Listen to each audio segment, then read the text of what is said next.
Tom Bergender. Allie Doyle. Joe Totten. Other board members, please.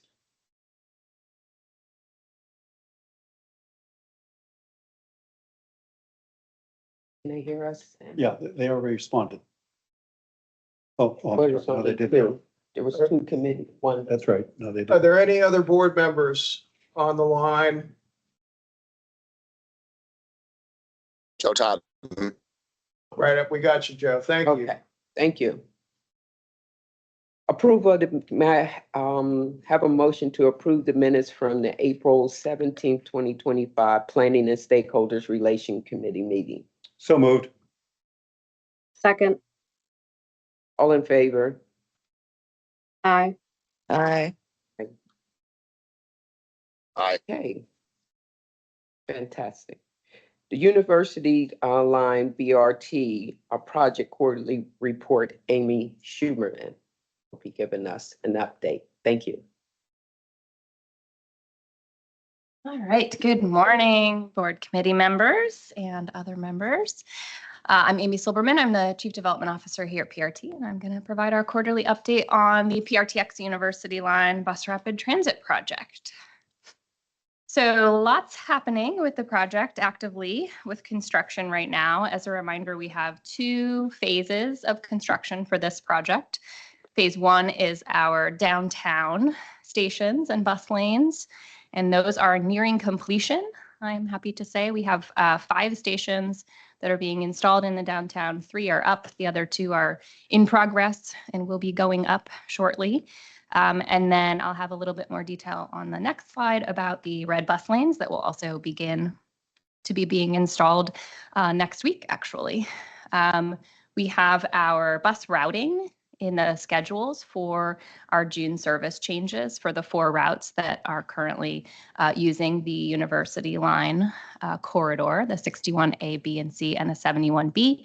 So those routes will be formally updated in June, along with several other routes in downtown that Philip's going to speak on at our next presentation.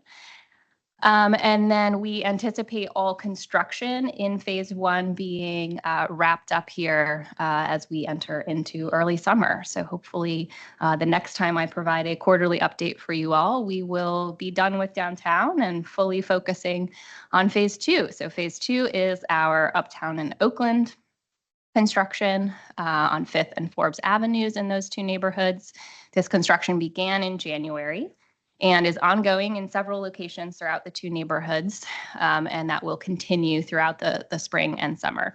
At some point in 2026, our contraflow or backwards running bus lane on 5th Avenue in Oakland will be removed, and all bus traffic outbound will be moved over to Forbes Avenue, which is the final configuration for design for the corridor, and that will allow the construction teams to begin installing the 2-way protected bicycle facility on 5th Avenue in Oakland.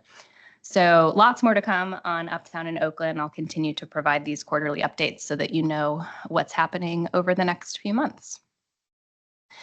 So I noted the bus lanes in downtown. So bus lanes are starting very likely on Monday of next week, and they will be being installed in 5 phases.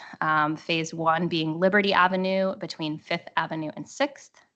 That is the piece that is set to start next week. All of these are weather dependent and dependent on our City of Pittsburgh coordination as well, since these are in the public right of way. Phase 2 is 6th Avenue from Grant Street to Center Avenue. That is set to also begin next week.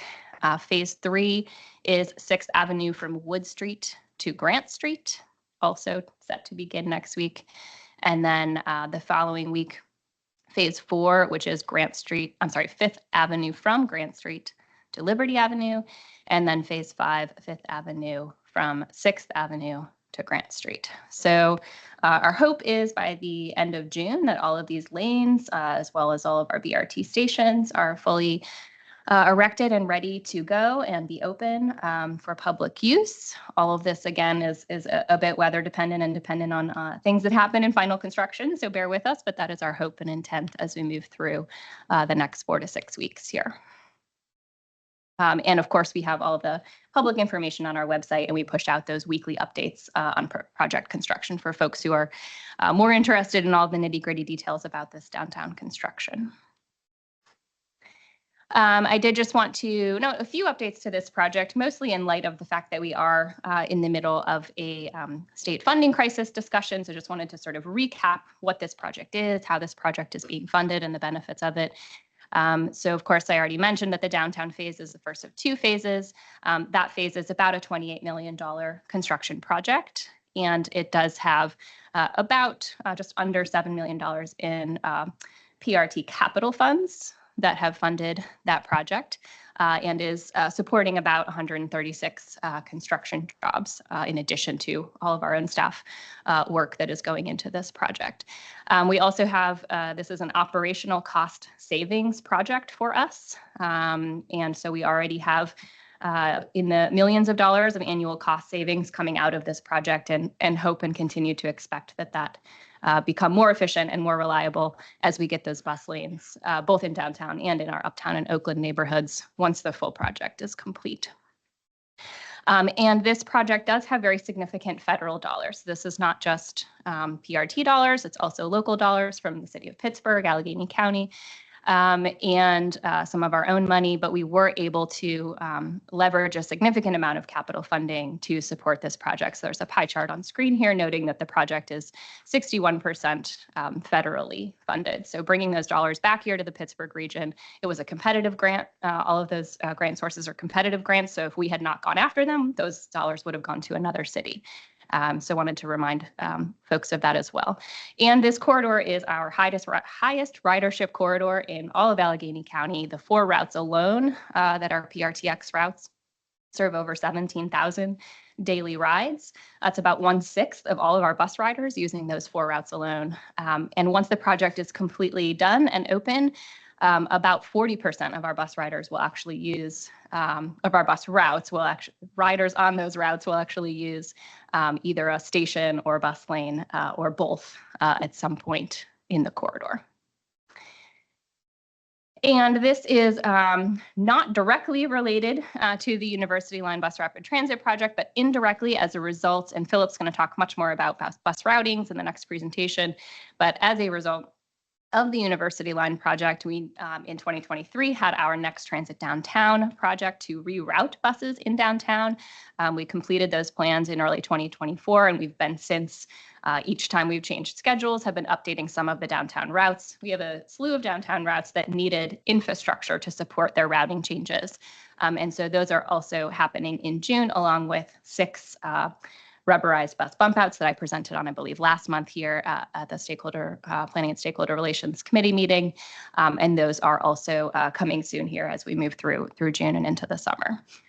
So riders will be seeing both our University Line infrastructure as well as some of those rubberized bus bump outs here by the summer.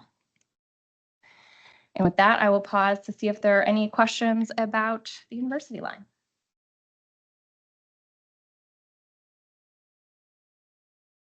Okay. Any questions from any other board members? No, we're good. All right. Thank Thank you you. all. Oh, I'm sorry. This is Bobby. Sorry, Amy. Okay. I'm just following up on, I think, the last that you presented. You mentioned that you would be looking into the 61s and 71s with the overcrowding and the lost ridership. So I'm just curious about that follow-up. Yes, I don't have any concrete plans for October yet, but our teams are actively exploring some options where we might be able to tweak service for October. And so I'll be sure to follow up with all of you once we've finalized those plans, but should be in the next month or two so that we can provide some updates on what we're hoping to accomplish there, given both our operator numbers that we're projected to have for October, as well as some other service changes that need to occur. Great, thank you. You're welcome.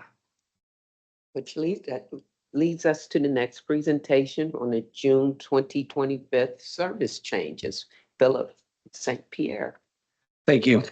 Good morning, committee members. I am Philip St. Pierre. I'm the Director of Transit Scheduling, and today I'm here to give you a brief presentation on the June 22nd, 2025 service changes that are coming up next month.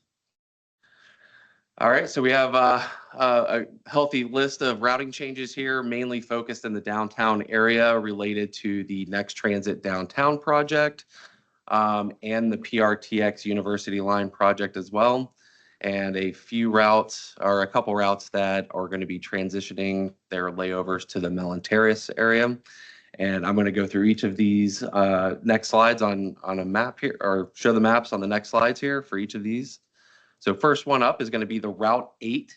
This is changing its downtown routing. It's going to be going from 7th Street to Penn Avenue to Stanwyck Street to Fort Duquesne Boulevard, back out to 7th Street. And so that's going to be the new downtown routing for the Route 8. The Route 51L, Y1, and Y45 are going to have their routings updated due to the Next Transit Downtown project. It's going to be inbound via Fort Pitt Boulevard to Wood Street to Forbes Avenue to Smithfield Street. And as Amy mentioned earlier, we're going to be implementing the permanent downtown routing for the PRTX routes. That's then to be the 61A, B, C, and the 71B. And that's going to be inbound via 5th Avenue to Liberty Avenue, 6th Avenue, and then to Forbes Avenue. And there we're going to be getting all the nice red bus lanes in the downtown area and all the new updated PRTX shelters for these routes. The 71A and 71B will have a new end of line at Mellon Terrace. So the 71A is going to be outbound via Nagley Avenue to Mellon Street and then lay over at Mellon Terrace. And then the 71B will be via, outbound via Highland to Bryant Street to Nagley Avenue to Mellon Street and then to Mellon Terrace for their layovers. The Route 77 will have updated downtown routing, inbound via Bigelow Boulevard to 6th Avenue to Grant Street to 7th Avenue to Liberty Avenue, and then end of line at Liberty Avenue at Gateway. And then they'll turn around at Gateway and then outbound via Liberty Avenue to 7th Avenue to Bigelow Boulevard. Routes 81, 82, and 83 will have updated downtown routing via 5th Avenue to Diamond Street to Forbes Avenue to Wood Street to Liberty Avenue to 7th Avenue. The G2 routing will have updated downtown routing as well, and will utilize the red PRTX lanes in the downtown area.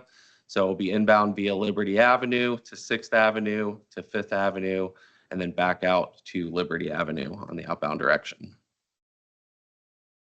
The P1 will also utilize the red PRTX lanes in the downtown area and will have updated routing. So from the East Busway, it will go to Grant Street to 5th Avenue, to Liberty Avenue, to 6th Avenue, to Grant Street, and then back out to the East Busway. The P7, P76, and the P78 will have updated downtown routing as well via the East Busway to Liberty Avenue to Gateway and use the Gateway turnaround, and then back out via Liberty Avenue back out to the East Busway. P17 and P69 will have updated routing as well from the East Busway to Grant Street to 5th Avenue to Liberty Avenue and then back out to the East Busway. So in addition to those routing changes, we have a lot of routes that are going to have updated stop changes in the downtown area. Their actual routings are not going to change, but their bus stops where they serve downtown will change. So I'm going to go through the list here. It's the Route 1, 2, 4, 6, 7, 11, 12, 13, 15, 16, 17, the 19L. The 20 series routes, the 20, 21, 22, 24, 26, and 27, the 28X, the 29, 31, 39, 40, 41, 43, 44, 48, 51, 65, 67, 69, 86, 87, 88, the G3, the O1, O5, O12, the P13, the Y46, Y47, and Y49.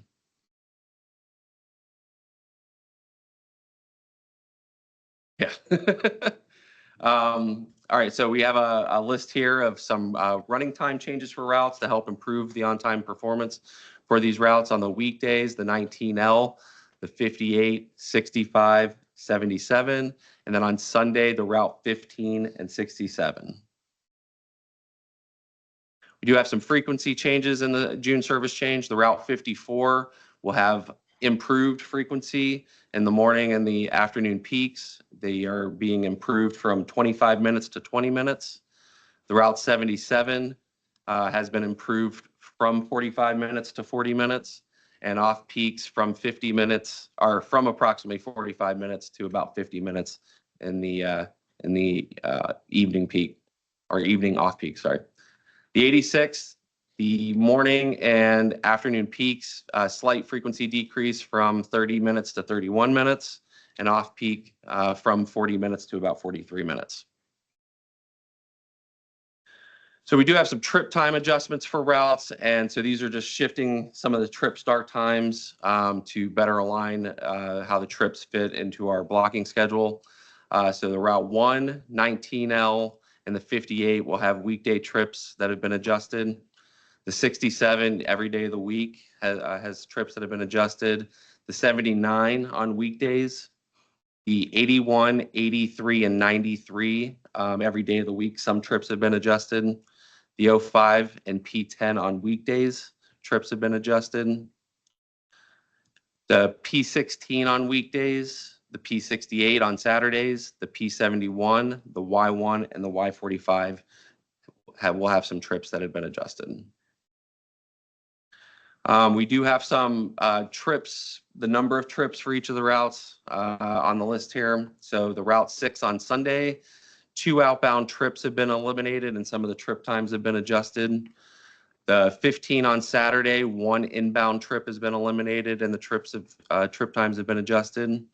The route 29 weekdays, 1 outbound morning trip has been added to serve out towards Robinson. The 55 on weekdays, 1 inbound and 1 outbound trip have been added in the late evening. The G3 on weekdays, 1 inbound and 1 outbound reverse commute trips have been eliminated, and the PM outbound trips have been shifted 30 minutes earlier in the afternoon peak. The G31, 2 inbound and 2 outbound reverse commute trips have been eliminated, and the afternoon outbound trips have been shifted 30 minutes earlier. The 01, 2 inbound and 4 outbound trips have been eliminated and trip times have been adjusted. The 012 on weekday, 3 inbound and 2 outbound reverse commute trips eliminated. And the P12, 2 trips after the PM peak have been eliminated and trip times have been adjusted. So these reverse commute trips that have been eliminated, very low ridership. One of the things that we're looking at and doing in the June schedule is reducing those very unproductive trips and allowing those trips to interline in the downtown area when for the morning and afternoon peaks. So it has improved our efficiency by having that interline opportunity in the downtown area. And that completes my presentation on the June service changes, and I can answer any questions that you may have at this time. When will these changes go into effect? June 22nd.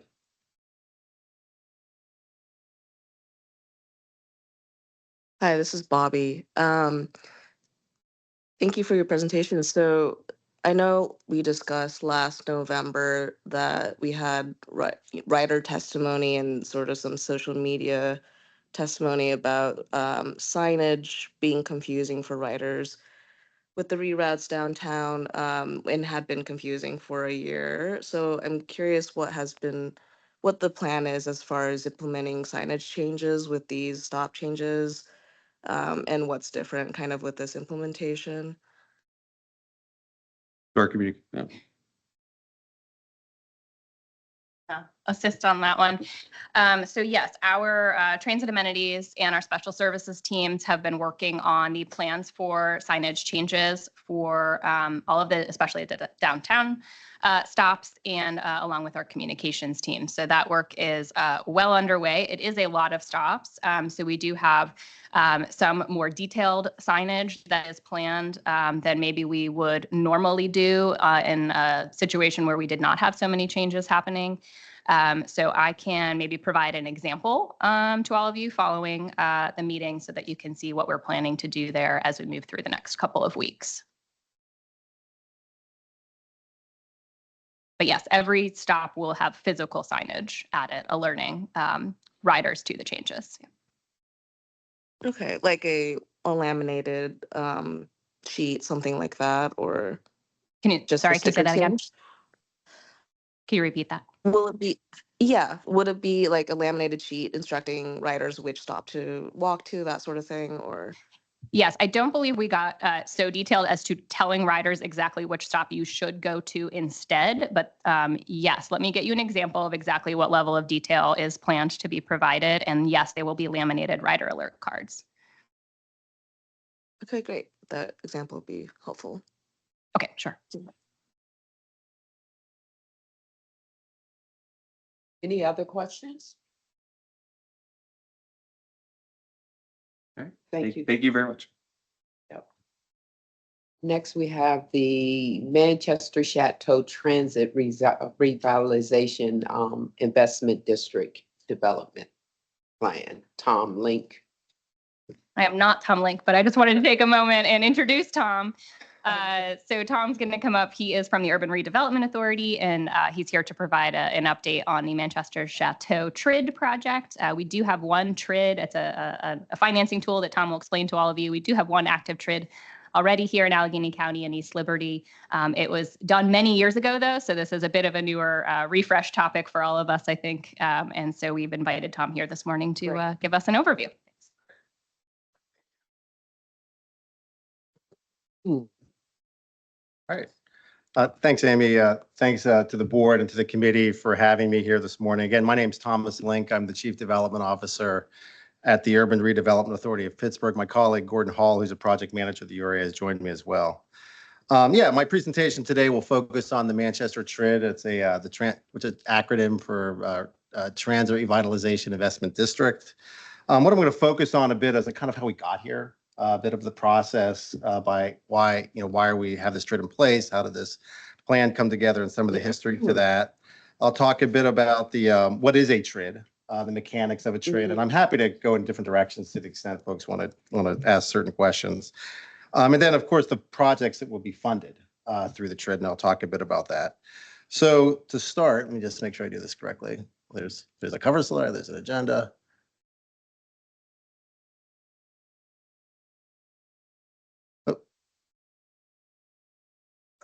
Should I point it this way? Nice picture. There you go. I'm really these are slides that we've used a lot. So I want to pause here for a second. I think just to kind of step back for a second, there are really three relevant documents to consider that have informed to the point where we have a TRID implementation plan, which is a very specific financing document that sets forth sort of a value capture of future real estate taxes to fund essentially public infrastructure projects.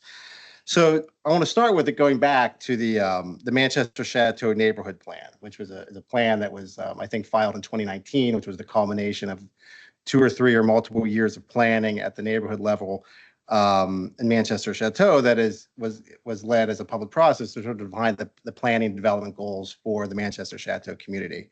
It's, of course, a public document. It's on file with the City of Pittsburgh's city planning. As a document that is referenced to sort of as what are the goals and desires for Manchester Chateau from a planning and development perspective. The second document that we need to consider is the Manchester Chateau TRID Planning Study, which is titled Manchester Reunited: A Transit Revitalization Investment District Action Strategy.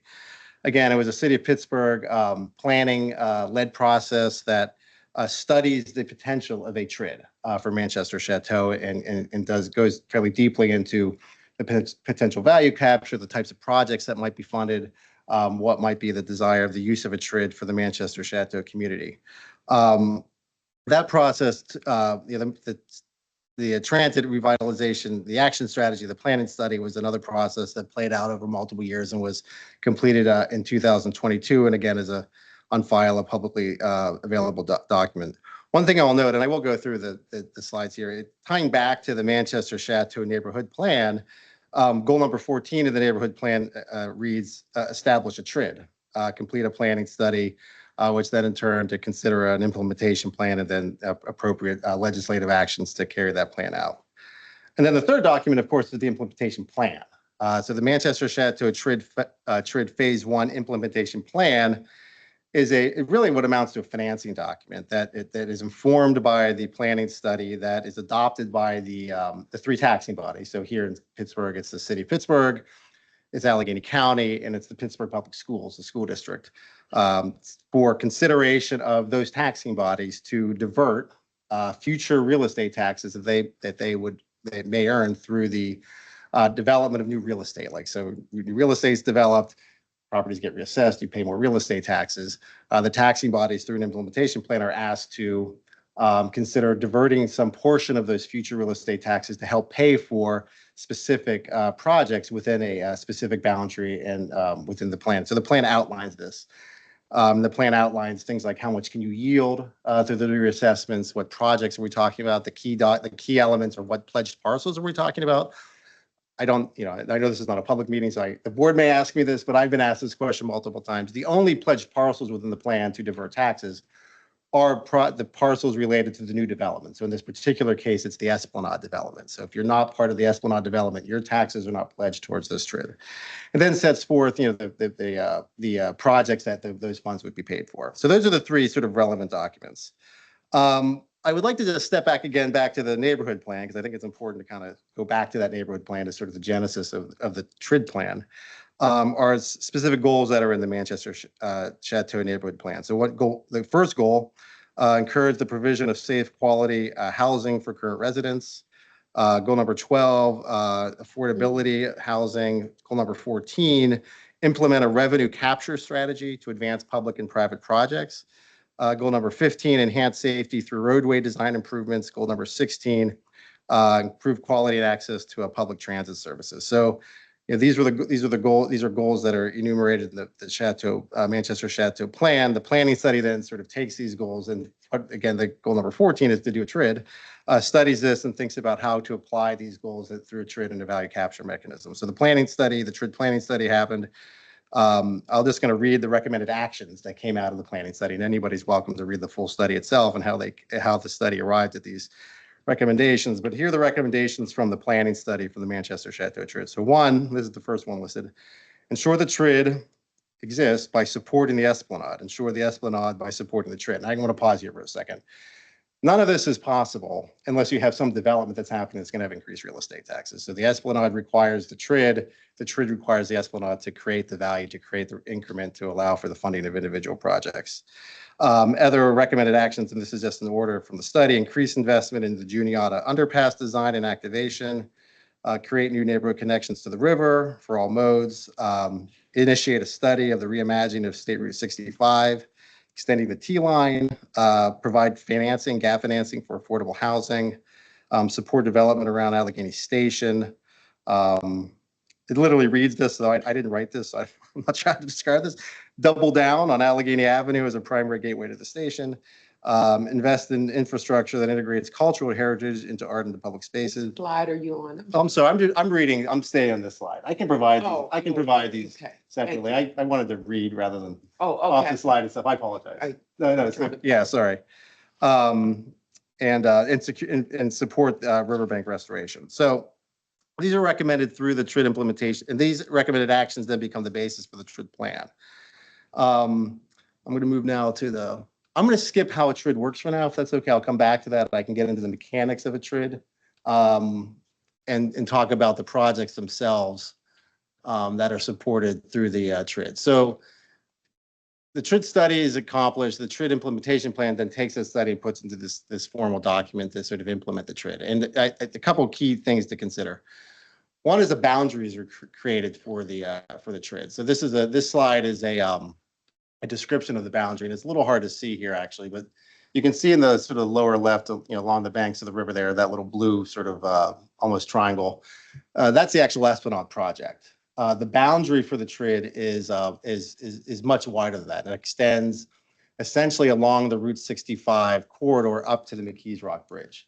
And I say that because this is an important thing to consider. This is an implementation plan that's phase one. The boundary that's adopted is a 40-year boundary, which allows for future study, future opportunities to consider future value captures to fund future infrastructure projects, which could be any number of things that are TRID eligible projects, which gets to things like public transit, transit improvements, road improvements, et cetera, over many years. So 20 years from now, I don't plan to be the person talking about TRIDs, but 20 years from now, as projects come along, as different opportunities come along, this boundary allows for that future study for future implementation of additional value capture and projects that might be funded through this. Let me see what's the next slide say. I'm going to skip the Esplanade for now because I was asked not to talk too much about that. So the uses of funds for the TRID are multiple. There's what, generally speaking, in the implementation plan, there's sort of on-site projects and there are off-site projects. In the implementation plan, on-site basically references to that work which is necessary to support the essentially site preparation and public infrastructure necessary to allow for the Esplanade development to happen. And then there are what's deemed off-site projects, which are a variety of projects that aren't specific to Esplanade, but that can be funded using the TRID using the TRID. So these projects include multimodal connections and parking structures, infrastructure, public space improvements. Again, there's the implementation plan calls for funding for gap financing for affordable housing, which can include funding directly to fund new affordable housing development within the boundary. Can also be used for preservation of existing housing. Those specific guidelines will be fleshed out through additional public process, including the URA board, but that's in process now, and conversations are to exactly how those program guidelines might be, how those program guidelines would be considered. Specific projects within these funding uses then are kind of tying back again to the strategy plan, are funding for study and implementation of Beaver Avenue two-way conversion, improvements to the Juniata underpass, Allegheny Avenue public space improvements, and I think I have a slide on this, yeah. Route 65 planning, study, and implementation, and then an affordable housing fund, as I just described. In addition to multimodal and parking improvements specific to the Esplanade development, riverbank restoration, which is part of the riverbank restoration project along the river, continuation along with the Esplanade development, as well as Western Avenue streetscape improvements, study for the Allegheny Station area plan, and I think that's it. I mentioned the Juniata underpass. So in total, there's about $53 million in used funds towards these projects that are generated through the TRID to help pay for these projects through the TRID value capture. I mentioned this. I'm not going to get into the tax recommend. The taxing bodies were, of course, very interested in this, but you can study this. This essentially, the takeaway here is that the site today that is to be the future Esplanade development site is generates about, I think it's $83,000 a year in real estate taxes. At full build out, which is north of $600 million when Esplanade developed, the real estate taxes jumped to over $8 million over time. So it's a significant increase in the real estate taxes. And of course, the taxing bodies were particularly curious about this and concerned about this. But this is a slide that speaks to that, and I can certainly get into the tax recommend piece of it. I'm going to go back because I want to talk about TRID for a second, just kind of level set on what TRID is. So here's a slide on how does TRID work. So as I've mentioned, TRID is, again, an acronym for Transit Revitalization Investment District. It has to center around, the boundary, as you notice, this is by state statute, radiate around transit nodes. And that could be any transit nodes, including rail service, bus service, multimodal service, and that's how boundaries are created. That essentially borrow against future real estate taxes, as I've described, to pay for public infrastructure in certain projects through the borrowing against those taxes. So this is sort of a generic slide that sort of shows this. Generally speaking, you'll have real estate that has a de minimis value, as I described. Through future development, will have a substantial increase in its assessed value and a substantial increase in its real estate taxes, and then the opportunity to borrow against those future real estate taxes. This takes that same slide and sort of applies it to the Esplanade project and to the TRID, and I described this before. Projections that we've done, and it's included in the implementation plan. The current tax revenue is about $83,000 on these parcels, with projected annual taxes north of $8 million at full build out of both phases. When the yield that the plan and study has determined can be generated from the diversion is about $53 million in funding through that diversion, which then in turn is used to fund the projects that I described. So that's what that slide describes. I think with that, I will pause and I can answer questions because we can go in a variety of ways I could describe and answer questions. But with that, I'd like to pause and, again, I thank you for, for your engagement. I thank you for inviting me here this morning. And again, I'm certainly happy to answer questions. So thank you. Is there any questions from any board members at this point? I do, Chair Terman. This is Jen Liptak. Hey, Jen. Hi, Jen. Hello, thank you. And I'm, very pleased to see that all the taxing bodies have already approved this project.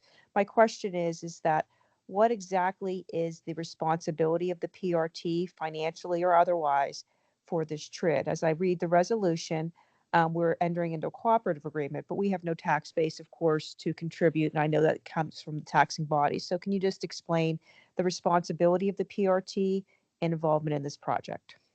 Yeah, it's a great question. I appreciate that. It's candidly, I was thinking about this last night, and as I was thinking, I'm sure I'm going to get asked this. What exactly is the response? What is the role of the PRT in the co-op agreement? I would say, as to the cooperation, the specific thing that PRT is being asked to do is participate in a cooperation agreement with the URA and the three taxing bodies as to the implementation of this TRID plan.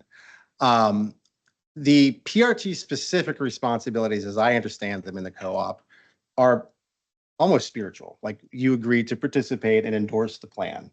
To board member Liptak's question as to financial responsibility, zero to PRT.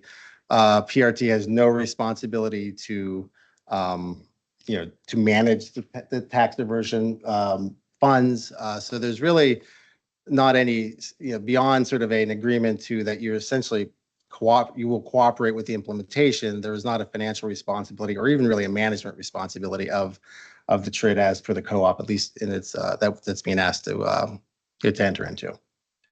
So short answer is no financial responsibility. I just wanted to follow up, but if there's planning that related to transit, et cetera, we're expected to cooperate and plan with GARD. I knew the answer, there was no financial responsibility, but I wanted you to tell Amy's going to come up that, because I don't want to speak for PRT. Yeah. A little bit more context to that, board chair. So Tom's right. Formally, it's just being part of that cooperation agreement. But what we do leading up to this point is participate directly with URA and the city of Pittsburgh in those planning processes to make sure that any projects that we feel are important to the community specific to transit are proposed and moved through that community process to see if the community also supports them, to ensure they are on the list. And so for this specific TRID, we have two potential projects at a $1.5 million value. So we should get those funds from this TRID for PRT to look at an Allegheny Station area plan, as well as a rapid transit corridor extension from Allegheny Station up to the McKees Rocks Bridge. And as Tom noted, if it's anything like the East Liberty TRID, it's a very successful development. There are multiple then phases as we move forward. And in those additional phases, let's say we take those planning dollars and work through with the community, and we do want to support extending light rail further up the Route 65 corridor, and that becomes a feasible solution. Phase 2 of this TRID could then have funds to support designing that project or even moving it towards construction. And so our role is really about making sure transit is forefront of the transit revitalization investment district, and that the transit needs that the community have are elevated, and we make sure that they get to those public process lists for consideration. Thank you, Amy. I'm I'm sorry, Chair Terman. I just want to say thank you and I appreciate the explanation. I just wanted to clarify that there was no financial responsibility of the agency. This is a great project. I'm really happy you guys brought it forth, and I thought it was a great presentation. Thank you, Chair. Yeah, that's a true statement. Thank you. So, as far as transportation as it relates to Manchester, on up to McKees Rocks or out 65, it's not Manchester. So there's a community that's set right here at this. Will the bus lines be affected at all?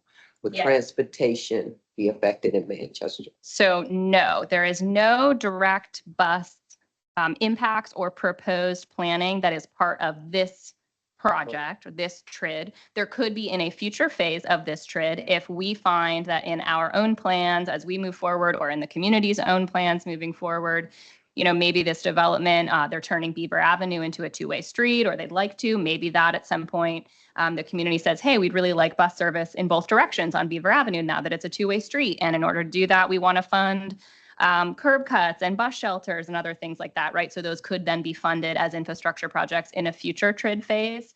So for phase one of the TRID, we do not have any proposed dollars in there to support infrastructure for bus. There are some pedestrian improvements that we think will be very helpful to our bus riders, including the Juniata Street underpass, which is fairly unpleasant right now. And so things like that are in there, but this started way before bus line redesign. So even some of our bus line redesign concepts that have been coming out in our own project are not captured in the Manchester TRID.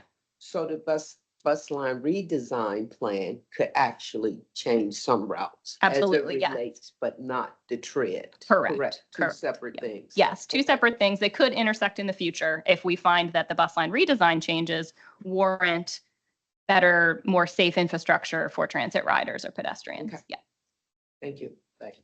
So just to put this in simplistic terms, for my mind, the purpose of our involvement is to maintain a place at the table so that as discussions evolve, we're there to offer our input and expertise.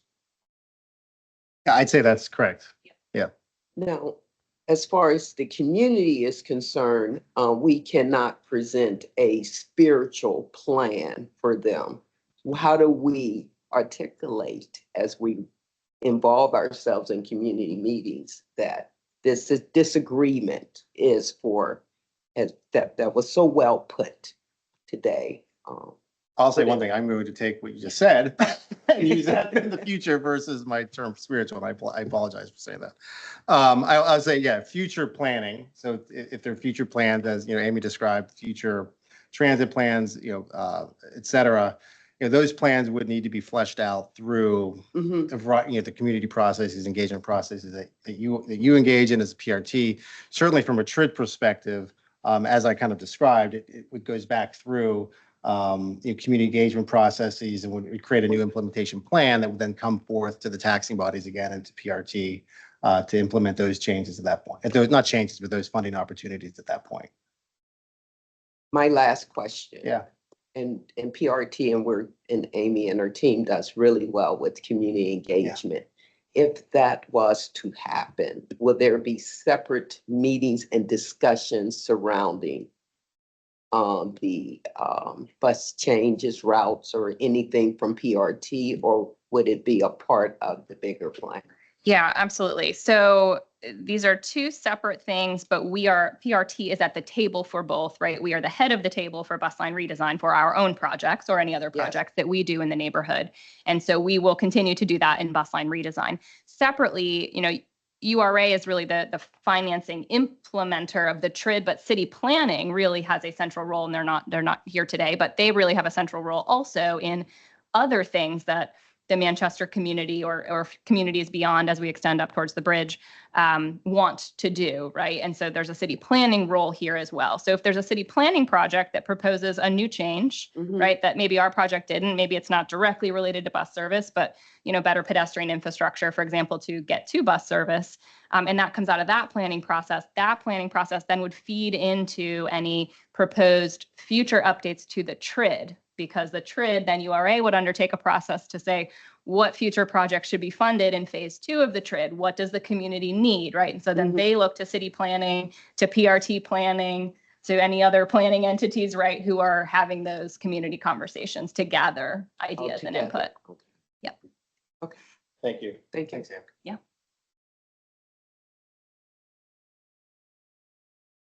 Any other questions? Any other board members?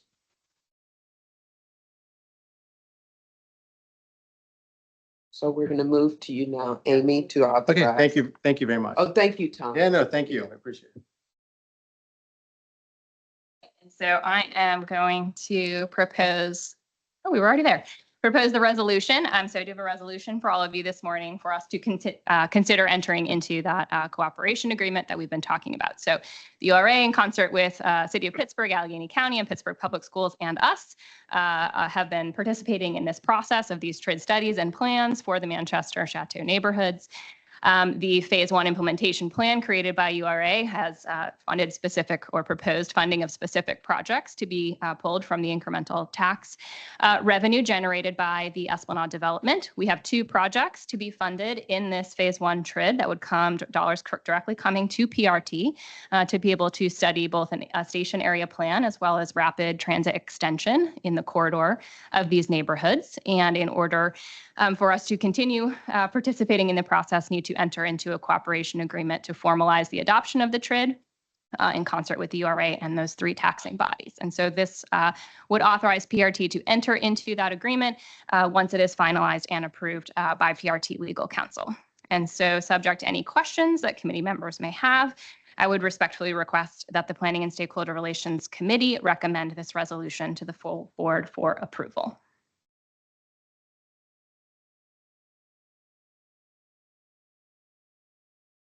May I have a motion, please?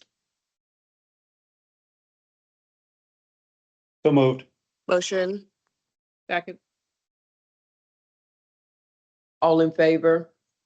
Aye. Aye. Aye. Aye. Aye. Anyone opposed? Anyone opposed?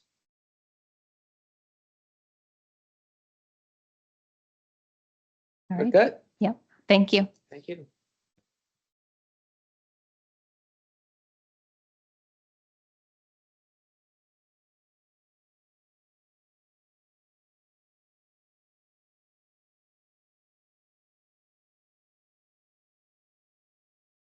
Hey, do you want to do a motion to adjourn? Oh, Yeah.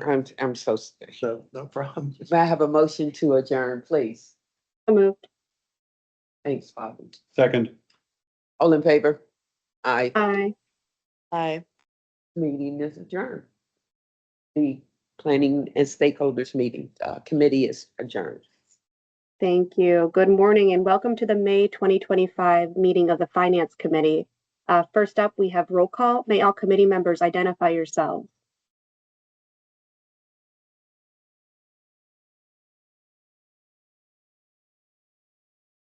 Go ahead, folks. You want to identify yourself? Stephanie Turman, Tom Burgunder.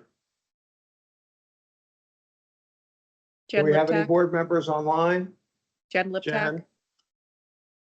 Okay, any other board members? Bobby Fan. Thank you. Okay, moving on to the approval of minutes for the April 17th, 2025 Finance Committee meeting. Meeting minutes have been circulated to the board. Barring any questions, I'd like to ask for a motion to approve those minutes. May I get a motion to approve? so moved. Second. All in favor, say aye. Aye. Aye. Aye. Any opposed? Motion carries. Up next, we have Dominica Brown joining us, our Chief Financial Officer, to present on the preliminary fiscal year 2026 operating and capital budget, as well as financial statements. Well, good morning. I am not Dominica Brown, but good morning, everybody. I'm Catherine Kellerman. I'm the CEO here at Pittsburgh Regional Transit. And as our chair noted, we are getting ready to do our big budget presentation. Our standard process follows where we present a finance committee presentation on our budget in May. We will then share this information with ACTC, the Allegheny County Transit Coalition Committee. I always get the C wrong. Council, which is our statutorily required advisory body. They receive it with enough time to review it, ask questions prior to us coming to the full board for consideration in June. The past years, this has been a process of just coming forward, talking about our priorities, what we want to accomplish in the next year. This year is, of course, different. So we have been talking, wow, since I got here in 2018 about structural deficits in the future. Dominica will cover part of this in the presentation, but with our funding established under Act 89 back in 2012, 2013, we were always going to empty out the piggy bank, and we were always going to be back at this conversation of reauthorizing, re-upping, rediscussing what our contributions are from the Commonwealth, our Allegheny tax dollars going to Harrisburg and coming back. We are not unique. Every transit entity in the Commonwealth is in the same situation. Everyone in the Commonwealth would be coming back after 10 years to say, hey, what's the next iteration of transit funding? Of course, 2023 occurred while we were winding down from the pandemic. We'll go with that verb. We had COVID-related relief dollars, which allowed us to stretch out when we could hear the pennies rattling in the piggy bank. And we can hear them rattling now. Again, it's not a matter of if we run out of the bank account, it is a matter of when, and then coming back with a combination of prudent planning, serving the taxpayers and the passengers and the employees and the vendors that we work with here in Allegheny County. We have been working with our partners in the state legislature on what the needs are for PRT, how long this deficit has been there. And again, it's been designed in from Act 89. And then this year, we took a very conservative approach saying, okay, as opposed to continually hitting the piggy bank, what does it look like if we go out 10 years? Why 10 years? 10 years is what we had with Act 89. 10 years also lets us plan for the future. When we buy buses, we have to run them for 12 years. So if we're building a fleet for service and we only think we can run them for 5 years, is that our best use of dollars? Significantly, as the previous presentation showed for things like TRID's irregular investment, if we want to be able to support dynamic growth for Allegheny County, which we obviously do, people need to know the service will be there so they can buy a home, or they can rent a new location, or they can enroll in a new school, or they can take a new job. And the longer foundation we can put out there means it's easier for developers to put in a new business, or maybe renovate an existing business, or just to live your life. So 10 years is a long time, but 10 years makes sense when we're being prudent and conservative with these taxpayer dollars. So the gaps that we've talked about in our budget are big. And they are big because what we do is big work. What we do is expensive work. In the past 25 years, 36% of our service has come off the road in response to state funding. Actually, 5% out of that was in response to hiring when we were not able to hire up, but through the Herculean efforts of our instruction department and our HR folks, we are fully staffed. To board member Phan's question back in the previous committee, we would love to get additional service out there, but realistically today we're talking about adding service in October and then coming back and cutting entire routes in February, and folks can't live like that. So that is some context. I will turn it over to our CFO, and then of course we'll be happy to answer any questions. Thank you.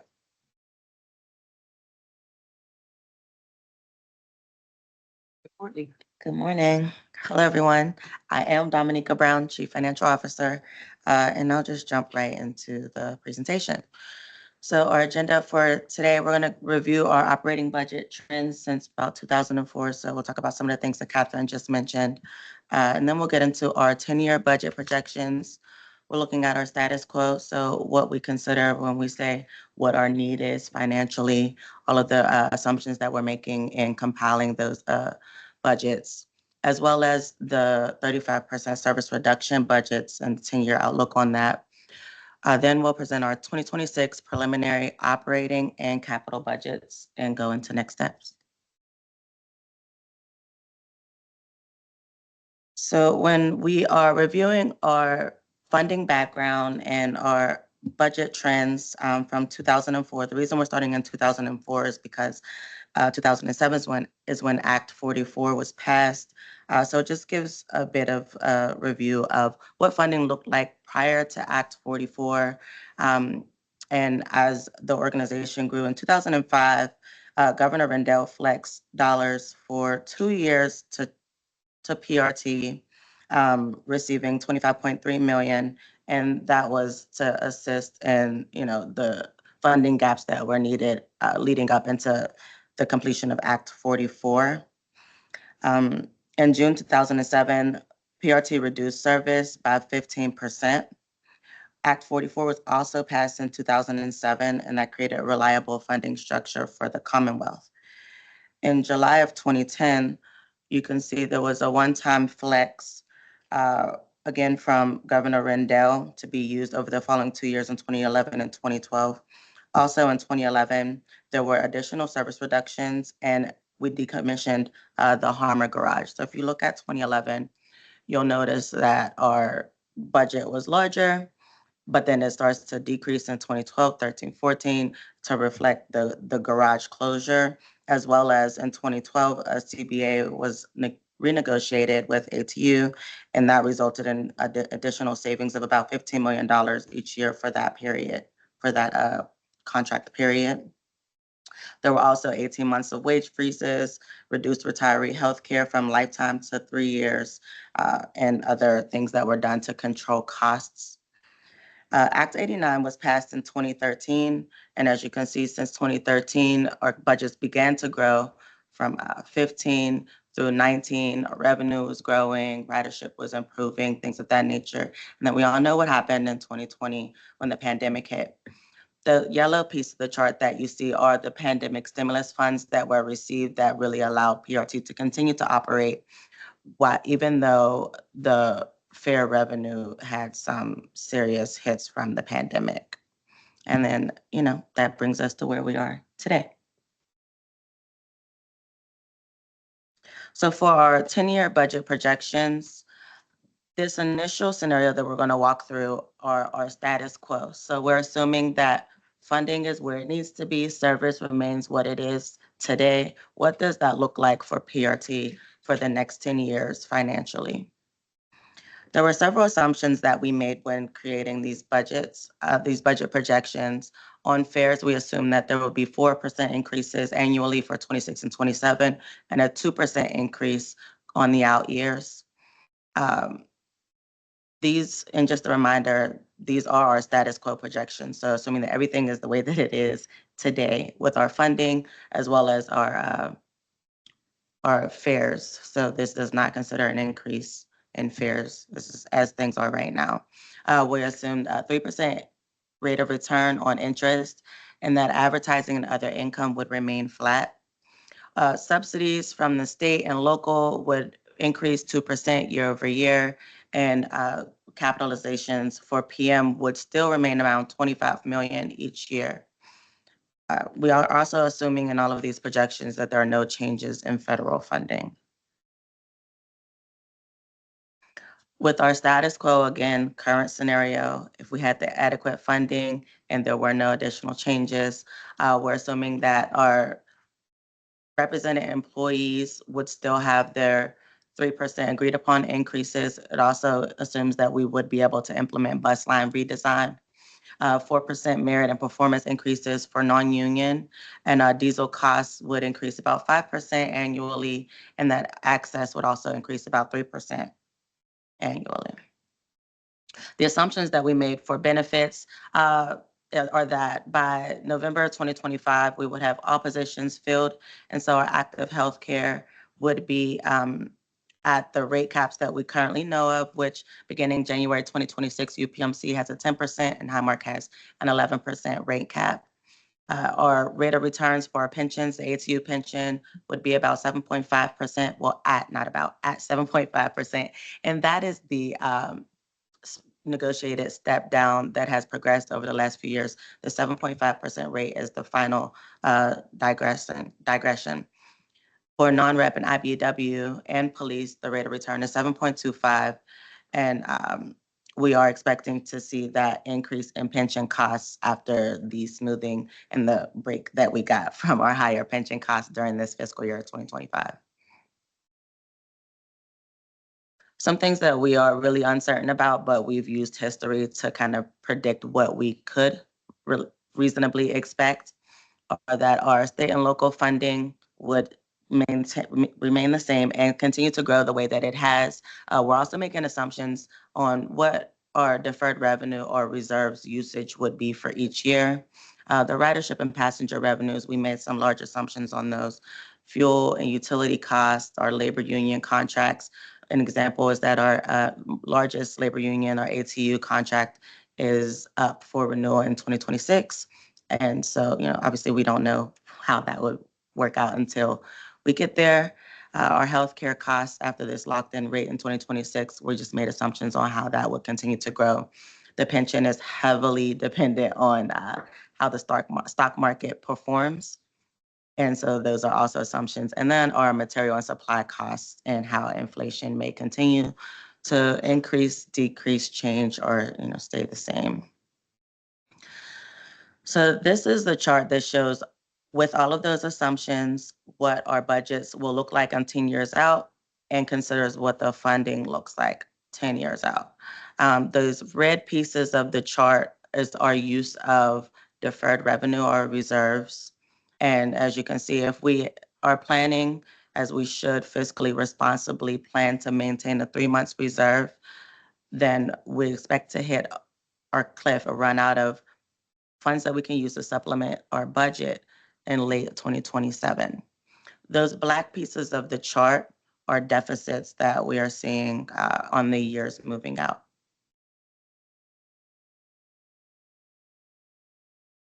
Are there any questions before I move on to the 35%?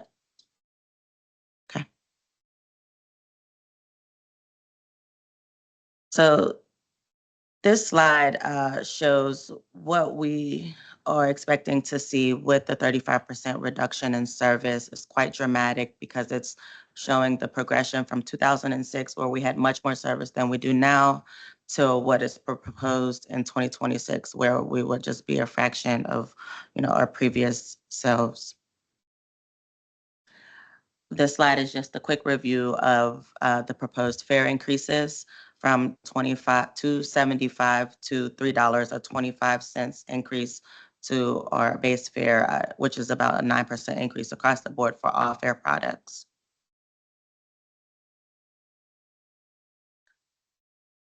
Whenever we consider these fare increases and service reductions, our fare revenue, we expect to reduce. We expect to see about a 20% reduction in ridership and fare revenue. With that, our fare revenue in 2024 was $57.1 million. With the proposed fare increases and service reductions in 2026, we're expecting to see $53.9 million and $49.3 million in 2027. So to compare the amount of revenue loss that we would see from 2024 and 2026, we're expecting about a $3.2 million reduction in revenue.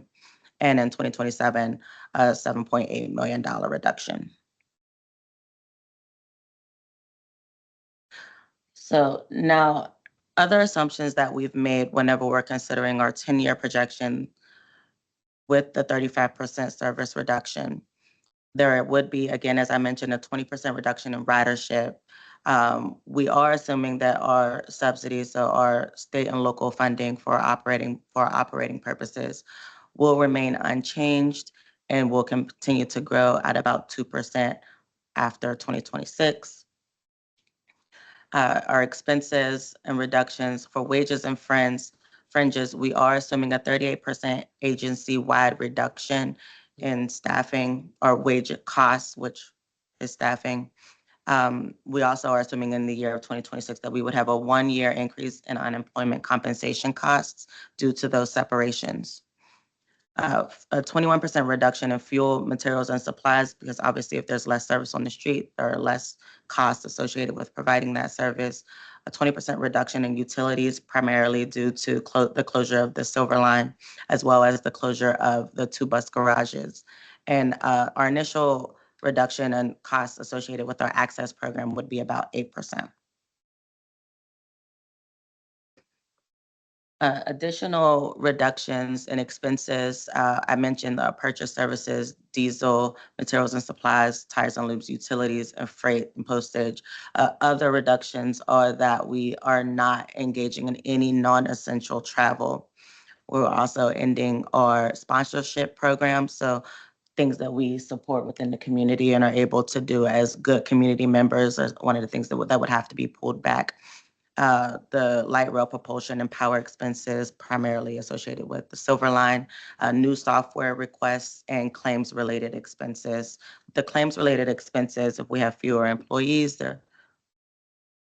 if we have fewer employees, we'll have fewer instances of workplace incidents and claims associated with that. Another mention is we have begun a hiring freeze.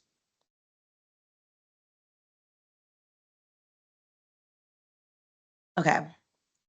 Considering all of those things, this is what our 10-year horizon looks like with the 35% service reduction.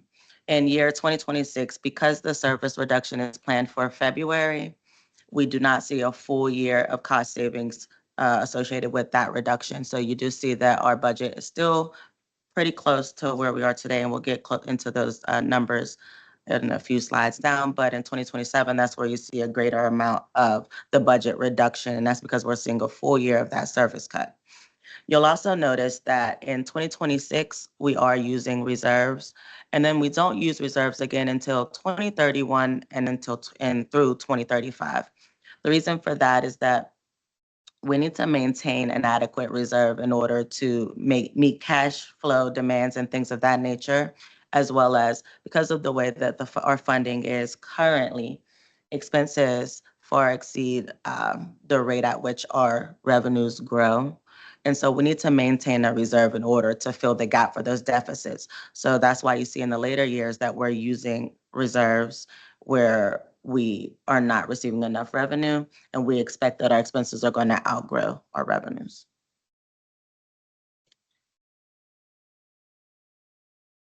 No questions? Okay, great. So this slide details our 2026 preliminary budgets. Our operating budget is $538,872,695, and that represents just over 0.5% of a decrease compared to last year, $3.4 million decrease. Our capital budget is $189,282,037, and that is a 16.87% increase of about $27 million.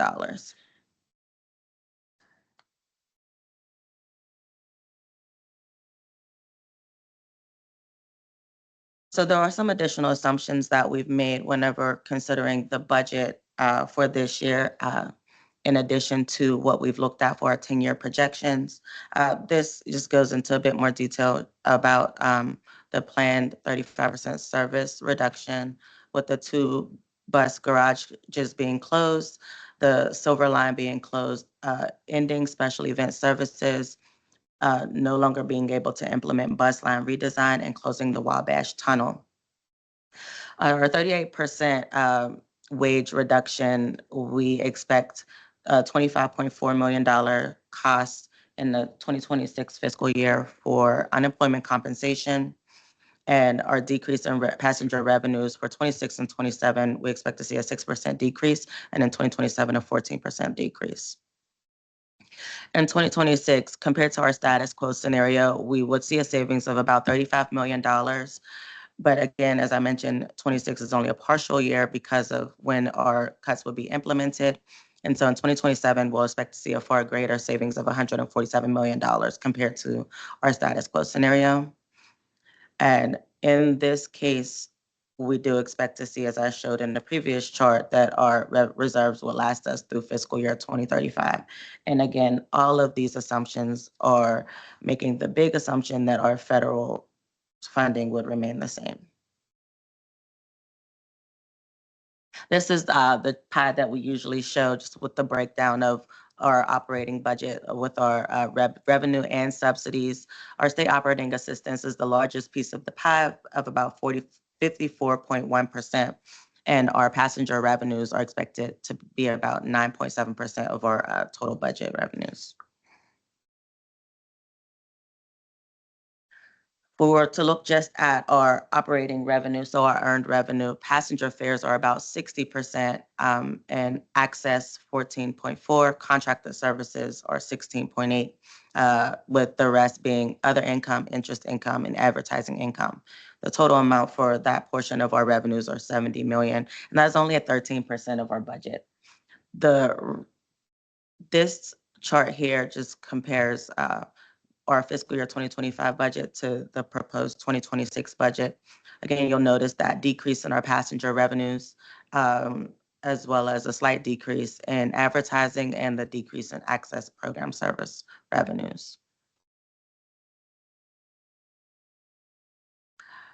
This pie details our subsidies and the reserves that we would be using in our fiscal year 2026 budget.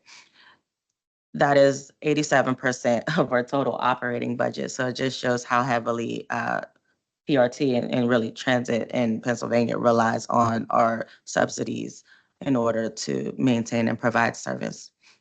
Our state operating assistance is 62.6% of our total subsidies, with an estimated amount of 91 million this year. And here we are. So 291 million estimated amount of state operating assistance for 2026. And the reason that you don't see a change in our state operating, our local, or our RAD funding is that just with last year, while the budget was yet to be passed, we did not receive notice as of yet of what our funding would be for next year. And so we're assuming that this year we won't know until there is some sort of resolution from Harrisburg or budget being passed by Harrisburg. And so for that reason, we are assuming that there will be no change. And so there is no change. For our expenses in 2026, we are looking at, the balanced amount, $538.9 million. The largest pieces of the pie are our wages and salaries at 35.1%, other employee benefits at 30%, and then the pensions at 8.2%. When you compare wages and salaries to pensions and other employee benefits, are generally in one category as fringe and benefits. However, we broke it out this year. Part of the reason that other employee benefits is so much larger is because in 2026, we're expecting to see that increased cost for unemployment compensation. So here you see the reduction in salaries and wages, the increase in pensions, and that is because we are responsible for making those additional payments that we had to break on last year in 2025. Our other employee benefits and increasing as well, but then materials and supplies, purchase services, utilities, all decreasing, and access decreasing as explained before. Are there any questions on the operating budget? I do have a question, Chair, if I may. Yes, ma'am. So I just wanted to clarify. So this budget shows a $3 million reduction year over year from the 2025. Can you give me an estimate of what the budget would be if we didn't have to implement, if we had the assumed revenues that we would need to move in at our current rate? Meaning, would the budget be increasing by 40 million, 50 million normally? What would be the dollar value? Because we're showing we have to reduce with these 35% reductions. So our budget will go down by 3 million, but it doesn't really show the true story of it's actually more than 3 million. So can you explain what you anticipate the budget would have been if we wouldn't have to do these 35% cuts? Yeah. Okay.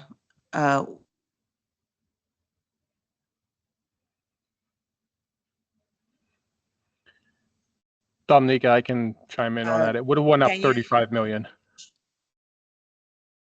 Can you,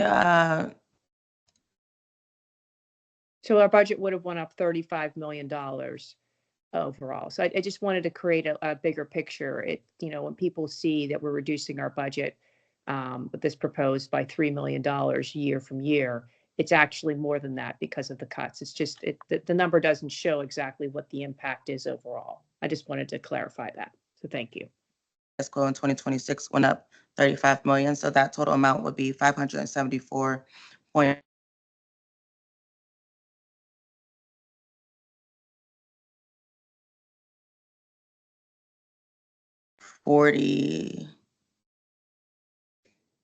About close to 40.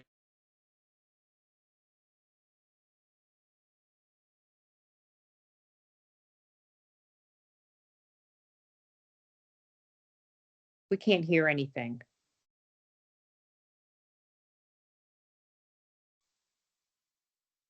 No. We lost service. They're having issues in the room. Okay.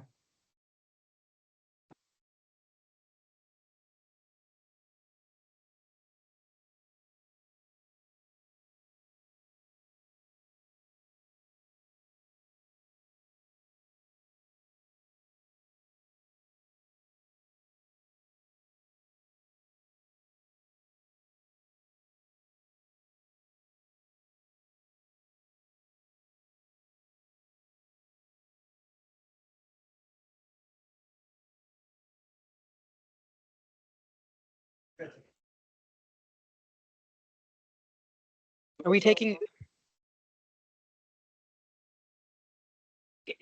everyone, this is Catherine. If you can't hear, we are shutting off and we'll be back on within 2 minutes.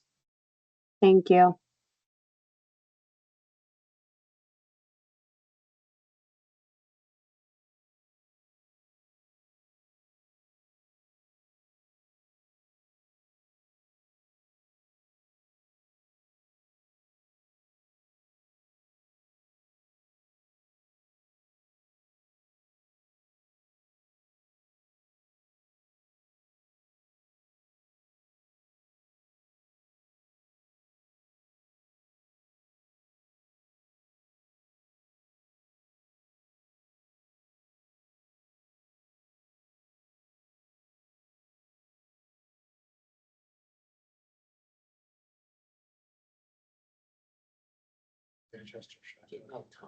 Can you hear me now?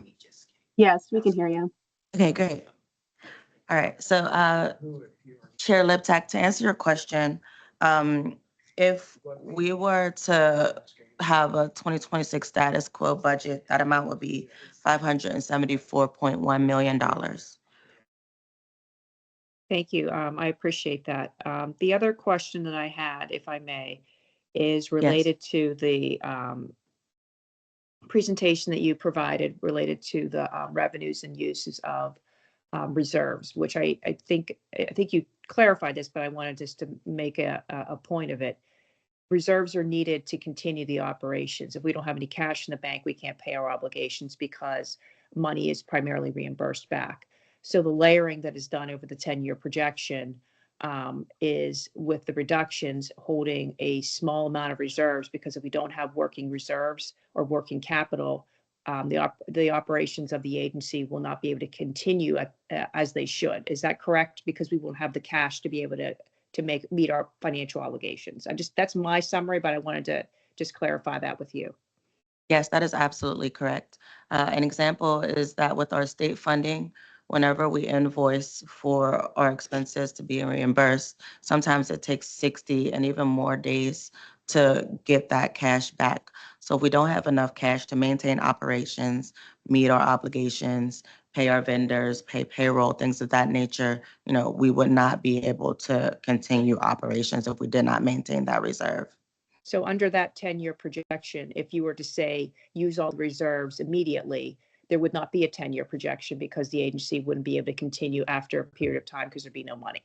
Correct? Exactly. So I don't know if anyone remembers, but whenever we did this presentation for the budget last year and we showed our fiscal cliff, it did not show 2027, it showed 2029. And the reason being is that we showed if we were to use all of our reserves, this is the lights out scenario where we just cannot operate any longer. Okay, I appreciate that. I think that provides clarity of the thoughtfulness in the 10-year projection related to having to layer the use of capital over that period of time in order to sustain even with a 35% reduction. So thank you very much. I appreciate your explanation. Thank you. Are there any other questions?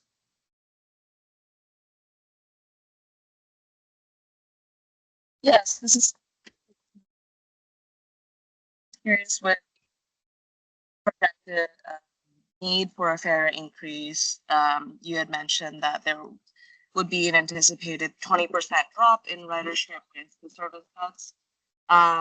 Is there any projections around the loss in ridership with that additional fare increase as well? Yes, so we're assuming that the ridership would have a 20% impact, thus that would reflect a 20% reduction in fare revenue.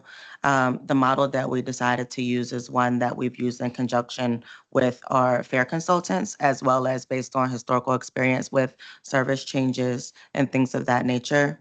When we looked at the historical experience as well as the elasticity models that our fare consultants provided, the 20% seemed to be the most reasonable estimate. The science behind these elasticity models are one that, there are many options and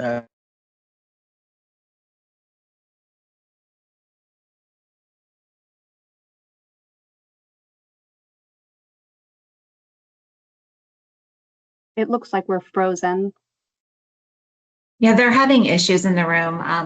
I'm in contact with them right now. I let them know that we're frozen. Okay, thank you. Yes.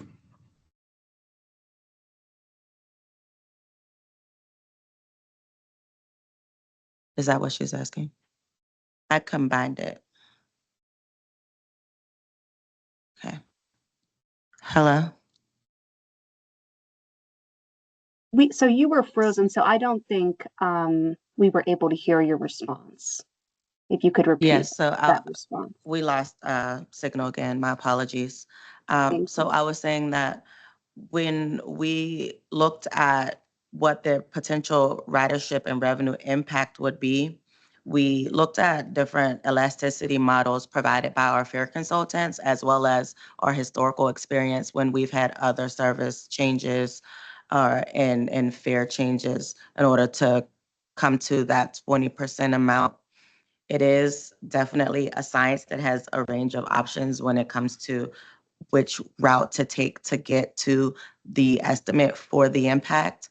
There are several options, but based on our historical experience, as well as the recommendations that we received from our fare consultants and their estimates as well, we arrived at that 20% estimate for ridership impacts, thus reflecting the 20% revenue impact. Thank you. Any other questions?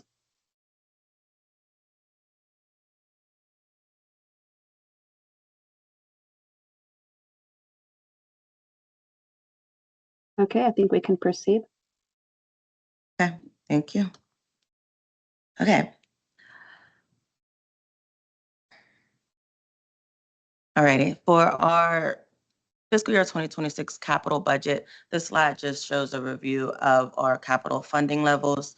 The capital funding fluctuates greatly, usually depending on the capital projects that we have going on, the types of funding that we've been able to obtain for these projects.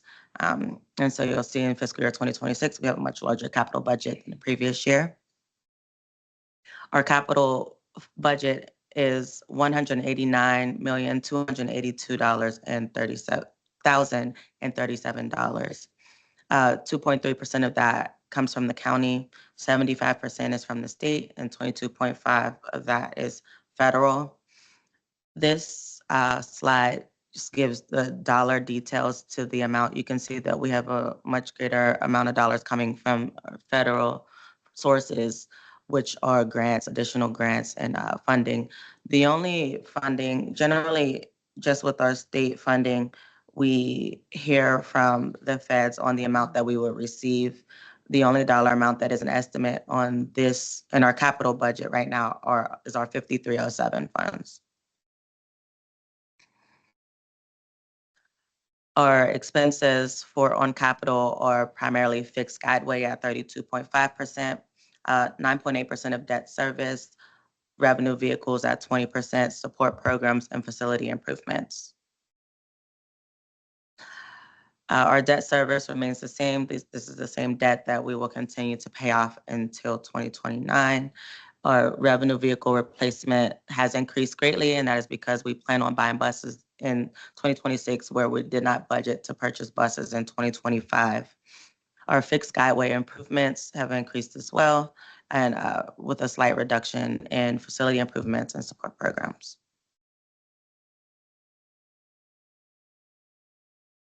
Just to pinpoint a few capital improvement projects that we're looking forward to working on throughout this year. The Dormont Junction and Station Square and Mon Incline Lower Station improvement projects are in the budget. We have the Carnegie Station Improvement Project and the All Stations Accessibility Project Station Design, which will be funded by ASAP grant that we received. A new maintenance facility design. So we will still move forward with designing a new maintenance facility, given the critical needs that we have at our current maintenance facility. Safety and security alerts, and also our automatic fare refresh is expected to be completed in 2026.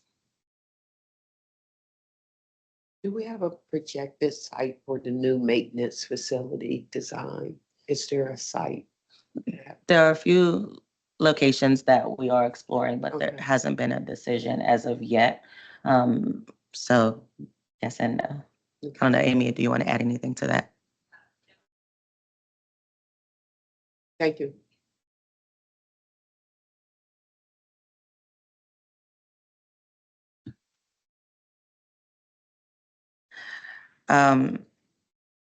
So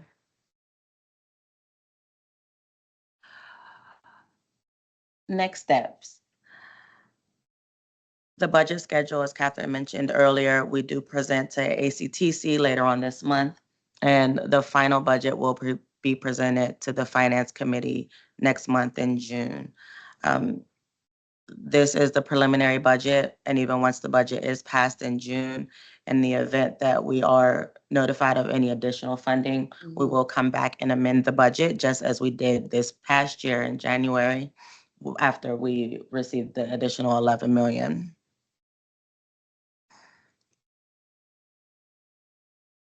And that is all that I have for the preliminary budget review. Are there any questions?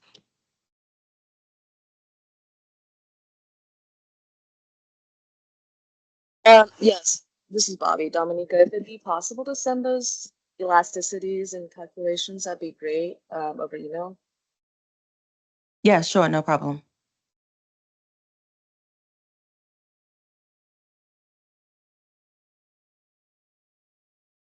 Any other questions from board members? Okay, hearing none, I think we can move on to the financial statements for April 2025. Okay, so the first slide is we usually shows our passenger revenue trends. The month of April, we are close to where we would expect to be for passenger revenues. Not quite at our budgeted amount, but still in a good space. For the month of April, our revenues were about $400,000 below budgeted amounts, and that is primarily due to lower fares and access revenue. Our expenses in April are $5.3 million below our budgeted amount, and that is because every expense category has come in below budget.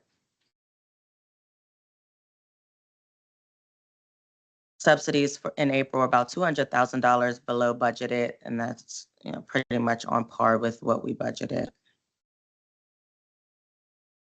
Revenues for the year to date, April, are $400,000, again, below budgeted. Again, that is primarily due to fares, passenger fares and access. However, if we look at our year to date, compared to last year for passenger fares, we are at about $100,000 above where we were at this point last year. Expenses for April year to date are $33.3 million below the budgeted amount. And again, that is because every expense category is below budgeted, with the exception of, and even as of year to date, every expense category has increased a bit, as we would expect, with the exception of access expenses. Subsidies for the year to date are about $100,000 below budgeted and $96.1 million below where we were at this point last year. And that is because we have fully expended the federal stimulus funds that we were receiving. And so we aren't, getting those this year in capitalizations. For operating reserves, PRT began the month of April with $417.2 million in the bank. Our cash inflows were $37.5 million and outflows were $46.3 million. The month of April was ended with $408.4 million in operating reserves. And that is the end of the financial review. Are there any questions?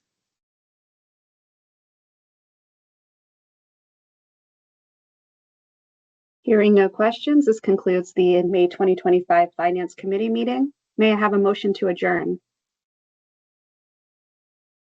So moved. Second. All in favor, say aye. Aye. Meeting adjourned.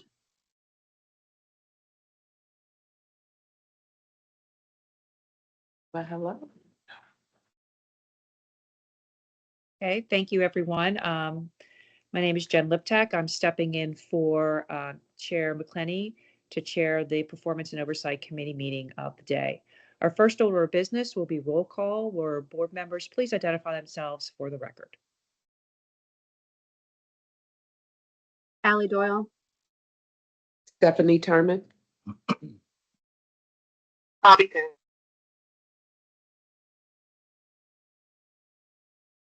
Tom, you're And here too. Tom Bergender. Thank you. She didn't call for other. board Oh, members. I'm sorry. There was no other members of the committee, so I just said everyone. My apologies, Tom. I'm sorry. Thank you. Next item of business will be the approval of the minutes. The minutes are from April 17th, 2025. May I have a motion to approve? So moved. Second. Thank you. Motion and second. All those in favor, please signify by saying aye. Aye. Aye. Okay, any opposed? Okay, motion carries. I believe we just have one proposed resolution, which would be the awarding of the bids. Justin, hi. Please proceed. Thank you and good morning, committee members. I am Justin Cava, the Director of Procurement here at PRT. I have 8 items today for your consideration. All bids were publicly advertised and e-business documents were distributed.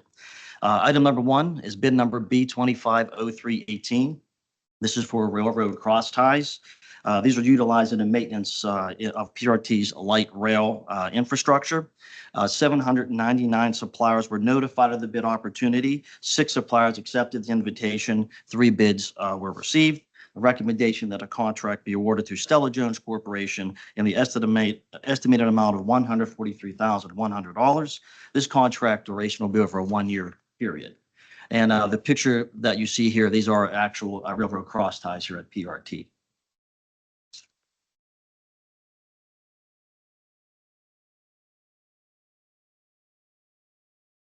Item number 2 is bid number B2503-20. This is for the inspection and maintenance of hoists. This service is to be utilized in the inspection and maintenance and repair of hoist equipment at various PRT operating locations. We have 192 in total. 764 suppliers were notified of the bid opportunity. 2 suppliers accepted the invitation. 2 bids were received. A recommendation that a contract be awarded to Don Parker Sales Incorporated in the estimated amount of $339,606. The contract duration will be over a 3-year period with no renewal options. The picture that you see here is a hoist at our Manchester location. Item number 3, bid number B250316. This is for pest control services. This service will be utilized to provide pest control services of PRT's fixed facilities, buildings, garages, stations, buses, LRVs, and subways. 391 suppliers were notified of the bid opportunity. 5 suppliers accepted the invitation. 3 bids were received. A recommendation that a contract be awarded to Expert of Canton in the estimated amount of $103,572.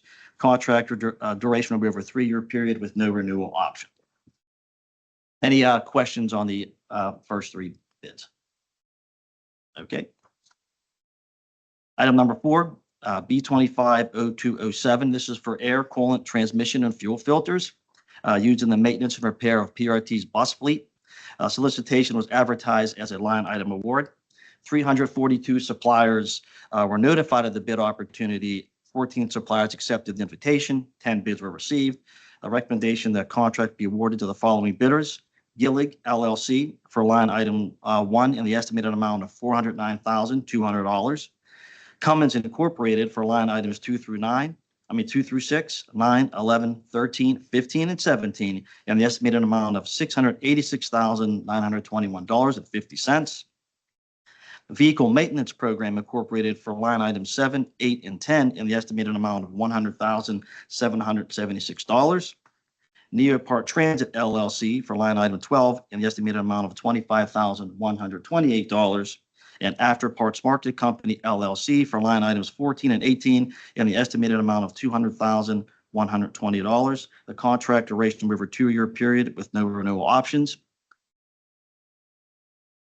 And the pictures that you see here are actual oil, air, and fuel filters at our Manchester location, just for visuals you can see. Okay, item number 5 is a rollback truck. We plan to use the CoStar's PA schedule. The Commonwealth of Pennsylvania Department of General Service Cooperative Program, or CoStars, awarded a contract under the respective state schedule, CoStars-025, for the purchase of municipal work vehicles. PRT wishes to purchase 2026 Peterbilt 548 rollback truck under the terms and conditions of the respective CoStars contract number 025E22-501. This truck will be utilized by the auto shop to transport equipment and vehicles in need of repair. Recommendation that this cooperative purchase contract be awarded under the same terms and conditions of the CoStars agreement, municipal work vehicles to Hunter Sales and Service LLC in the estimated amount of $201,375.76. And that is a picture of our current rollback truck, which actually is in pretty bad repair. The frame is actually broken. Item number 6 is for Ram 5500 service trucks. Again, we are going to utilize the CoStar's PA state schedule. No, it's okay. Oh, sure. No, it's all right. PRT wishes to purchase 6 2025 Ram 5500 trucks under terms and conditions of the respective CoStar's contract 025E22485, awarded to Jim Shorkey. Chrysler, Dodge, Jeep, Ram, and Fiat. These trucks will replace vehicles that have exceeded their 100,000 miles and are beyond their useful service life. The trucks will be utilized by maintenance staff at various bus locations, as well as the auto shop to perform service call for buses. There's one picture you can see right there. It definitely looks like it's at its end of its useful life. It's being serviced. That's where we'll need them. The recommendation that this cooperative contract be awarded under the same terms and conditions of the PA CoStars agreement. Municipal work vehicles to Jim Shorkey in the estimated amount of $1,054,794. Any questions on the last 3 bids? Okay. Item number 7 is for Coach Radiator Assemblies. At its March 2025 meeting, PRT's board authorized agreements with Kirk's Automotive Incorporated, Inc., Gillig LLC, and CAC Turbo Intercool Ltd. for the purchase of Coach Radiator Assemblies utilized in the maintenance of PRT's bus fleet over a 2-year period. However, Kirk's was unable to execute the contract for line items 3 and 4. CAC Turbo Intercool, as the second low bidder for these items, have confirmed it is willing to honor its pricing. Therefore, recommendation that a contract amended be executed with CAC Intercool Ltd. in the estimated amount of $310,810.80, which increases the total contract value to $672,099.80.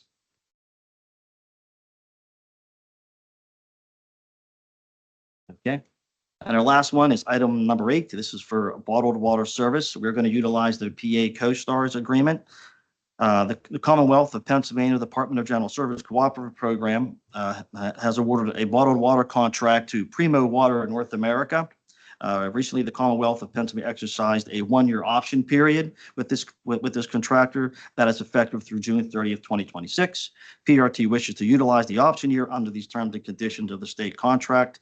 These services under the state contract include delivery of water, bottled drinking water, and the provision and maintenance of water coolers. PRT currently has 121 water coolers with a consumption of about 1,500 water jugs per month. Recommendation that an extension be awarded to the same terms and conditions of the Pennsylvania Department of General Services contract to Primo Water North America and the estimated amount of $98,300 for the option year, which expires June 30th, 2026. Any questions on any of the 8 items I presented today? Okay, subject to any further questions, I respectfully request these bids to be taken to the full board for approval. Thank you very much for your presentation. Again, are there any questions on the bids provided or presented here today? And I just probably wanted to note the water, which is not an unusual expense, but I just wanted to mention because we are looking at costs. That's for our employees, so they have drinking water at their facilities, correct? That is correct. Okay, so with that, I will entertain a motion to approve. So moved. Second. Hearing a motion second, all those in favor, please signify by saying aye. Aye. Aye. Aye. Any opposed? Motion carries. That will conclude our meeting. I'll entertain a motion to adjourn. So moved. So moved. Okay, that will do meeting adjourned, and I believe we're going to move on to the next meeting, which is the Technology Committee. And that concludes our meeting. Thank you. My name is Tom Bergender, and I'd like to call to order the Technology Committee. Let's have the roll call first. Members of the committee, Tom Bergender. Other board members? Ally Doyle. Stephanie Terman. Bobby Fan. Jen Liptak. Okay, let's move on to the motion to approve the minutes of the April 17, 2025 Technology Committee meeting. Do I have a motion to approve those minutes? So moved. Do I have a second? Second. Any questions or discussion? Hearing none, all in favor? Aye. Aye. Any opposition? So moved. They're approved. Now we have awarding of bids. Justin, we're going to call you back to discuss 2 bids. Yes, thank you. And good morning, committee members. I have 2 items today for your consideration. All bids were publicly advertised. Any business documents were distributed. The first item I have is bid number B25-15. This is for copier management services. This services will be utilized to support PRT's copy, print, fax, and scanning requirements for all PRT locations, 45 copiers in total. 273 suppliers were notified of the bid opportunity. 7 suppliers accepted the invitation. 8 bids were received. The 1 supplier actually submitted 2 bids. A recommendation that a contract be awarded to Ford Office Technology and the estimated amount of $283,066.80. This contract duration will be over a 3-year period with 2 one-year renewal options.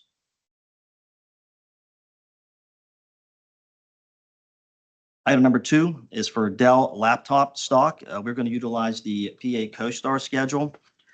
The Commonwealth of Pennsylvania Department of General Services Cooperative Program, or CoStar's, awarded a contract on the respective state schedule to SHI International Corporation for the purchase of IT hardware. PRT wishes to make purchases on the terms and conditions of the contract for 80 Dell Latitude 5550 BTX laptops and 20 Dell Latitude 5450 BTX laptops.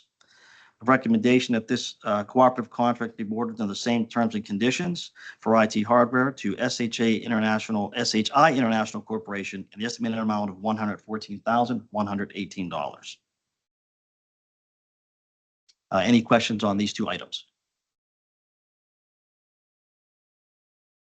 Okay, subject to any further questions, I respectfully request these bids be taken to the full board for approval.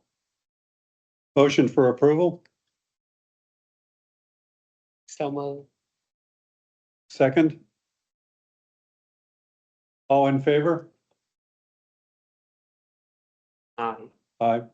Aye. Jeffrey Devlin, would you come up to discuss 2 additional bids?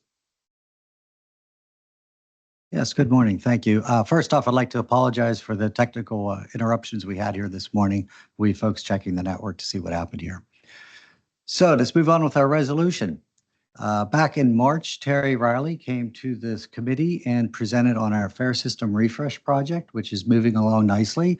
A couple main components of that will be some new fare vending machines to replace the legacy ones that have been around for a few years now. New fare boxes on our bus and our rail system and the incline. And additionally, replacing the Connect card with Ready Fare card. So that project is moving along nicely. In fact, I'll note that we just received our test unit of the new fare vending machine a couple of weeks ago, so we can start the preliminary testing on moving to the new service. With that said, we've had our legacy Shine and Bachman Connect card system in place for some years now, and we've had 2 maintenance agreements with Shine and Bachman over the years. One of them is for farebox warranty repair services. The fare boxes on the bus and the rail have a number of moving parts, most notably in the cash collection parts, the rollers that tend to degrade over time and need some significant repair. So we've kept this warranty repair running for over the years. The current contract expires at the end of May, and we are requesting that it be extended through May 31 of 2026 and increase the not to exceed by $1,028,079.